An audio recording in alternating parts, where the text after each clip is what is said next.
poin yang lebih dalam lagi kita bahas adalah bagaimana caranya supaya seseorang lepas dari sihir. Ciri-ciri sihir ini banyak ya, tadi sudah saya sebutkan, bisa mimpi buruk, bisa mimpi syahwat, termasuk bapak-bapak kalau mimpi junub itu dari syaitan ya. Mimpi junub dari syaitan. Jadi jangan bapak-bapak anggap prestasi kalau mimpi junub.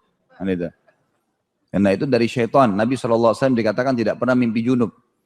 Karena itu dari syaitan, permainan syaitan dalam mimpi. Bahkan kadang-kadang kalau syaitan mau kita melakukan perbuatan zina, maka dia bisa mendatangkan dalam mimpi kita, gitu kan, bahwasanya kita berhubungan badan atau bercumbuan sama si perempuan itu atau si laki-laki itu, yang kemudian 3 hari setelah itu kita akan ketemu di acara perkawinan, lalu dia membesar-besarkan apa yang kita lihat dalam mimpi, sehingga terbukalah pintu zina. Jadi sampai pada tingkat itu, kadang-kadang dia menjerumuskan manusia, memimpikan dia misalnya melakukan sebuah pencurian dan berhasil, supaya dia mau mencuri, gitu kan? Seperti itu. Jadi sering datang dalam mimpi. Makanya kata Nabi SAW, kalau orang mimpi buruk, baca A'udzubillahi minasyaitonirrajim sebelah kiri, meludah 3 kali, tiup ya, bukan meludah besar, nanti suaminya kena atau istrinya kena. Jadi tiup, ditiup A'udzubillahi minasyaitonirrajim, lalu pindah posisi tidur. Syaitan seringkali menunggangi beberapa pelanggaran-pelanggaran agama, seperti orang tidur tidak membaca doa, balik sisi kiri, tengkurap. Ini semua penyebab mimpi buruk. Ya. Makanya jalankan sunnah Nabi SAW, balik sisi kanan. Syaitan suka menunggangi orang kalau tidur sementara tidak berwudu. Makanya Nabi SAW suruh berwudu dalam keadaan suci, membaca doa. Pada saat kata Nabi SAW, kalau seorang anak Adam akan tidur, maka syaitan datang mengikatnya dengan 3 ikatan. 1 di kepalanya, 1 di perutnya, 1 di kakinya. Kalau dia bangun, dia menyebut nama Allah, membaca doa bangun tidur, lepas yang di kepalanya. Kalau dia wudhu, lepas yang di perutnya. Kalau dia sholat, lepas yang di kakinya. Dan engkau akan temui orang itu paling bahagia pada harinya.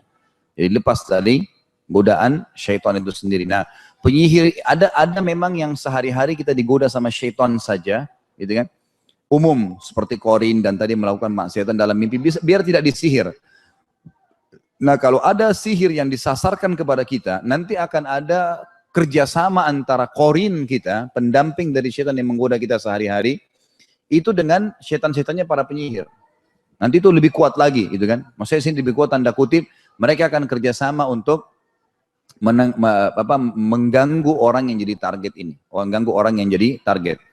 Baik Bapak Ibu sekalian, kalau Bapak Ibu merasa ada gangguan, ada merasa tidak nyaman, sering mimpi buruk, dan seterusnya, atau pernah pergi ke orang-orang yang tidak pintar tadi, gitu kan? Waktu saya praktek ruqyah kurang lebih 6 bulan 7 bulan lalu di Hong Kong, sebelum ruqyah, sebelum praktek saya minta yang punya buhul kumpulin semua. Awalnya nggak mau, malu-malu, jangan malu-malu, kumpulin semua, kalungnya, kertasnya, tulisannya, 1 kresek besar. Umumnya apa ini dari guru ngaji saya di kampung ini, dari kiai saya, tulisannya semua buhul, ada yang minyak wangi, ada yang tasbih, ada yang macam-macam sudah. Pokoknya buhul-buhul. Dikeluarin dulu semua, karena kalau ada buhul itu selama masih dikantongin, dipakai jimatnya, disimpan di rumah, walaupun Bapak Ibu ruqyah diri sendiri, tetap syaitannya kayak masih bisa bertahan, ada posko dia di situ. Makanya buhul semua harus dihancurin. Dan cara menghancurinya tinggal dibaca Al-Falaq dan An-Nas, ditiup, lalu kemudian dibakar. Bakar, jangan dibuang ya. Dibakar, dirusakin. Kemarin banyak pejabat-pejabat di Indonesia hanya sudah belajar ruqyah, dan mereka sadar ternyata pada saat di ruqyah itu ada pengaruh besar, panas di tubuhnya, gelisah, ada yang kesurupan. Akhirnya buhul-buhul dikeluarin semua tuh. Kris-kris yang dibayar 50 juta, 100 juta. Macam-macam udah. Kan? Ada jenderal itu, ada begitu. Ada jenderal lagi yang lain, gitu kan, dekat sekali dengan presiden kita, kemudian datang, saya temukan di rumahnya ada harimau asli gitu, tapi diawetkan, dan itu ada 3 ekor rupanya.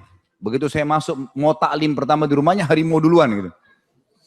Terus saya lihat ini kayaknya bukan patung nih, bukan boneka gitu kan. Lalu kemudian saya ceramah pertama, alhamdulillah mereka semua. Lalu lama-lama saya tanya, ternyata itu harimau benar. Mahal harganya 1 ekor harimau betul. Dan ternyata itu bukan cuma sekedar dijual, memang itu dianggap sebagai penjaga.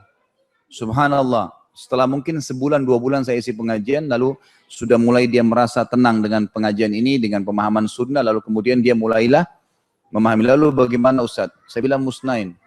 Kalau jual lagi jadi masalah. Orang lain pakai. Rugi, ya memang rugi, nggak apa-apa. Tapi insya Allah rugi di jalan Allah nggak masalah. Bakar. Subhanallah, dia bilang sama saya, waktu saya bakar Ustaz itu sempat merinding-merinding, nggak enak. Bakar, yang satu.